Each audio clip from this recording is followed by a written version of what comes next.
സാമ്രാജ്യത്വ ഭീകരത.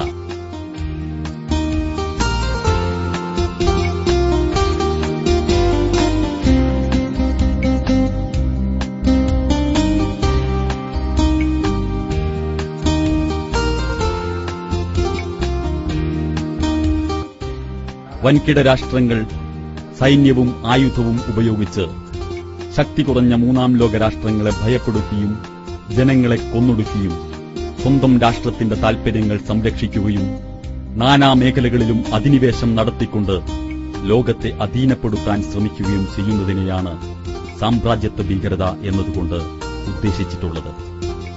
വൻകിട രാഷ്ട്രങ്ങൾ തങ്ങളുടെ മേൽക്കോയ്മ അംഗീകരിക്കാത്ത രാഷ്ട്രങ്ങളെ ഭീകര തീവ്രവാദ രാഷ്ട്രങ്ങൾ എന്ന് ആരോപിച്ച് അധിനിവേശത്തിനുള്ള കാരണങ്ങൾ കണ്ടെത്തുന്നു. യഥാർത്ഥത്തിൽ ലോകത്ത് ആരാണ് ഭീകരത സൃഷ്ടിച്ചുകൊണ്ടിരിക്കുന്നത്? ഒരു കാലത്ത് ബ്രിട്ടന്റെ അധീനതയിലായിരുന്ന ഫലസ്തീനിലെ തദ്ദേശവാസികളെ പുറത്താക്കി അവിടെ അന്യായമായി ജൂതന്മാരെ കുടിയിരുത്തുകയും ഇസ്രായേൽ രാഷ്ട്രം രൂപീകരിക്കാനുള്ള സർവ്വസഹായങ്ങളും ചെയ്തു കൊടുക്കുകയും ചെയ്തത് അമേരിക്കയാണ്. ഇന്ന് 50 ലക്ഷത്തോളം ഫലസ്തീൻ ജനത വിവിധ രാഷ്ട്രങ്ങളിൽ അഭയാർത്ഥികളായി കഴിയുന്നു. അമേരിക്കയിലെ ആദിമനിവാസികളായിരുന്ന റെഡ് ഇന്ത്യൻസിനെ കൂട്ടക്കൊല ചെയ്തുകൊണ്ടാണ് ഇന്നു കാണുന്ന അമേരിക്കയ്ക്ക് അസ്ഥിവാരമിട്ടത്.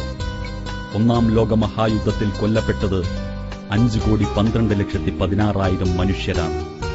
രണ്ടാം ലോകയുദ്ധത്തിൽ 6,03,00,000 പേരും കൊല്ലപ്പെട്ടു. ഹിരോഷിമയിലും നാഗസാക്കിയിലും അമേരിക്ക അണുബോംബ് വർഷിച്ചപ്പോൾ തൽക്ഷണം മരണമടഞ്ഞത് 2 ലക്ഷം മനുഷ്യരാണ്. വിയറ്റ്നാം യുദ്ധത്തിൽ 30 ലക്ഷം മനുഷ്യരും വധിക്കപ്പെട്ടു. അമേരിക്കയുടെ തന്ത്രപരമായ പ്രേരണയോടെ നടത്തിയ ഇറാൻ ഇറാഖ് യുദ്ധത്തിൽ മരിച്ചത് 5 ലക്ഷം മനുഷ്യരാണ്. ഏറ്റവും അവസാനം ഇറാഖ് അധിനിവേശത്തിൽ 1 ലക്ഷം പേർ കൊല്ലപ്പെട്ടു.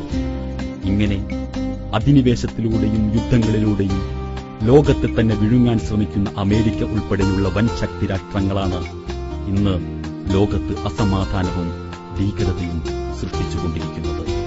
അല്ലാഹു അരുളുന്നു, അധികാരം ലഭിച്ചാൽ ഭൂമിയിൽ കുഴപ്പമുണ്ടാക്കാനും കൃഷിനാശം വരുത്തുവാനും മനുഷ്യകുലത്തെ നശിപ്പിക്കുവാനുമാണ് അവർ ശ്രമിക്കുക. അല്ലാഹു കുഴപ്പം ഇഷ്ടപ്പെടുന്നില്ല.